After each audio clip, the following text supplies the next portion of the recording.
नमस्कार साथियों, प्रयास शिक्षा मिशन में एक बार फिर से आप सभी का स्वागत है। आज की इस वीडियो में हम बात करने वाले हैं केंद्रीय सरकार के कर्मचारियों को मिलने वाले महंगाई भत्ते के रेट के बारे में।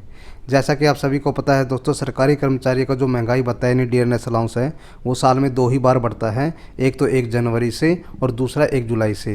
1 जुलाई 2022 से जो महंगाई भत्ते का रेट है हमारा वो 38% था बेसिक सैलरी का, जो कि 1 जनवरी 2023 को दोबारा फिर से रिवाइज होना है।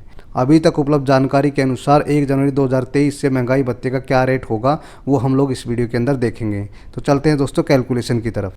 महंगाई भत्ते का जो रेट का निर्धारण होता है दोस्तों वो कंज्यूमर प्राइस इंडेक्स के हिसाब से होता है, जो कि लेबर ब्यूरो द्वारा हर महीने जारी किया जाता है। अभी तक लेबर ब्यूरो ने नवंबर 2022 तक के आंकड़े अपनी वेबसाइट पे उपलब्ध करा दिए हैं, लेकिन सबसे पहले हम अक्टूबर 2022 तक के आंकड़ों के अनुसार चेक करेंगे, फिर नवंबर 2022 तक के आंकड़ों के अनुसार चेक करेंगे और उसके बाद हम लोग दिसंबर के प्रोविजनल आंकड़ों के अनुसार चेक करेंगे कि डीए का रेट कितने तक हो सकता है। यहाँ पर सेल नंबर 3 के अंदर मैंने लेबर ब्यूरो द्वारा जारी कंज्यूमर प्राइस इंडेक्स को रख दिया है। जब भी हम डीए की कैलकुलेशन करते हैं तो हम लोग पिछले 12 महीने का कंज्यूमर प्राइस इंडेक्स देखते हैं। जैसे कि अगर हम लोग अक्टूबर तक के डाटा की कैलकुलेशन करेंगे तो हम लोग नवंबर 2021 तक का डाटा लेंगे। अगर हम लोग नवंबर तक की कैलकुलेशन करेंगे तो हम लोग दिसंबर 2021 तक का डाटा लेंगे और उस कंज्यूमर प्राइस इंडेक्स को हम लोग इस सेल के अंदर रख देंगे। इसे हम मल्टीप्लाई कर देंगे 2.88 से और मल्टीप्लाई होने के बाद में जो भी कंज्यूमर प्राइस इंडेक्स आएगा पिछले 12 महीनों का, उसका हम लोग यहाँ पर एवरेज कर लेंगे और इस एवरेज हुए डाटा से हम लोग एक फॉर्मूले के द्वारा डीए का रेट निकाल लेंगे। डीए कैलकुलेशन का जो हमारा फॉर्मूला दोस्तों, उसमें हम all India consumer price index का पिछले 12 महीने का एवरेज ले लेंगे। उसमें से हम लोग माइनस कर देंगे 261.41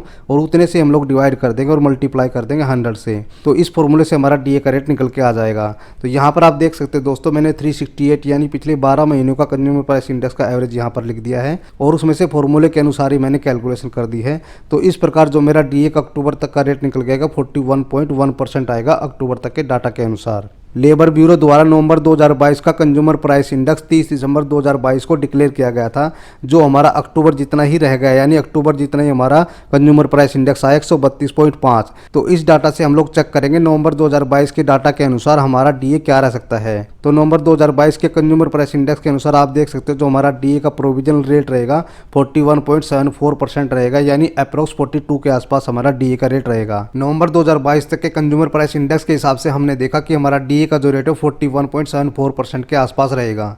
लेकिन डीए का फाइनल रेट तभी निर्धारित होगा जब हमारे पास दिसंबर 2022 का कंज्यूमर प्राइस इंडेक्स का डाटा उपलब्ध होगा। लेकिन दिसंबर 2022 का जो कंज्यूमर प्राइस इंडेक्स का डाटा है वो लेबर ब्यूरो द्वारा 30 या 31 जनवरी को जारी किया जाएगा। लेकिन डीए का एक अप्रोक्स रेट जानने के लिए हमने ये एक्सेल शीट बनाई है। इसमें हम दिसंबर मंथ के कंज्यूमर प्राइस इंडेक्स में अलग अलग रेट डाल के देखेंगे कि हमारा डीए का रेट कहाँ तक पहुँच सकता है।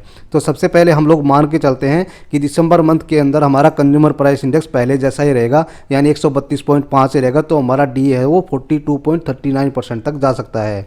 लेकिन अगर हम इसको 132 कर देते हैं तो भी हमारा डीए 42% के आसपास ही रहेगा। अगर हम कंज्यूमर प्राइस इंडेक्स को 133 कर देते हैं तो भी हमारा डीए का रेट 42% के आसपास ही रहेगा। लेकिन अगर कंज्यूमर प्राइस इंडेक्स 134 हो जाता है, जिसके चांसेस बहुत कम हैं, तो हमारा जो डीए का रेट है वो 43 के आसपास हो सकता है, जिसका होना बहुत ही मुश्किल है। बहुत ही कम संभावना है कि हमारा जो डीए का रेट है 43 हो जाए। 42% तो ऑलमोस्ट फाइनल हो चुका है, लेकिन 43% होने का भी एक चांस बनता है। तो इस प्रकार इस कैलकुलेशन के अंदर हमने देखा कि 1 जनवरी 2023 से जो हमारा डीए का रेट है 42% होने की संभावना तो कंफर्म हो चुकी है। लेकिन अगर हमारा कंज्यूमर प्राइस इंडेक्स 134 या उसके आसपास रहता है तो हमारा जो डीए का रेट है 43% भी हो सकता है, लेकिन इसके बहुत कम चांसेस है। तो ये थी दोस्तों हमारी 1 जनवरी 2022 से डीए के बारे में वीडियो। आशा करता हूँ वीडियो आपको पसंद आई होगी। जय हिंद, जय भारत।